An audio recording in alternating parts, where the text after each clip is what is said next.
साथीहरू मात्र 500 र 1000 मा है तपाईको यो बबाल एउटै जोड बाँकी छ 43 जोड बाँकी छ यो स्पोर्ट्स सुज तपाईको 2500 3000 रुपैयाँ जुत्ता हो एउटै जोड बाँकी छ 43 मात्र कतिमा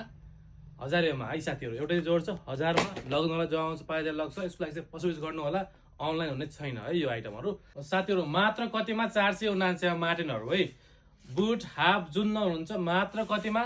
479 मा पिसहरु यति मात्र बाँकी छ हेर्नुस् है स्टक रेन्ज लगाएको यति पिस बाँकी छ त्यही भएर एउटा छानेर पियर हामी बाँधेर राखेछौँ मजाले यस्तरी पियर बनाएर राखेछौँ बाँधेर टक्क आउनु होला छान्नु होला हाफ पन्छ फुल पन्छ जब जो मन पर्छ मात्र 479 मा पछि भन्नु होला दाइ तपाईले यो हाल्नु भएको थियो यो छैन नभन्नु होला पिस यति नै हो त्यही भएर 1 महिना पछि 2 महिना पछि आउने काम नगर्नु होला भोलि पर्सि नै आएर टक्क भिडियो हेर्ने बित्तिकै आएर आफ्नो साइज छानेर मजाले चेक गरेर लग्नु होला यो अफर चाहिँ तपाईले फ्याक्ट्री प्राइसमा पाउनुहुन्न इन केस तपाईको फ्याक्ट्री वाला भन्नु भने तपाईले सोच्नुहुन्छ होला कि भाइले कसरी सस्तो दिइराछ किनभने यो स्टक क्लियरेन्स हो त्यही भएर दिइराछौँ स्टक घटाइराछौँ किनकि हाम्रो नयाँ माल आइराछ चुज गर्नु पर्यो क्वालिटी चेक गर्नु पर्यो 479 कस्तो क्वालिटी छ हेर लग्दा हुन्छ लिमिटेड पिसहरु छ पछि कोसा कोस हुन्छ नभन्नु होला तपाईले पाएन भने धन्यवाद साथीहरु।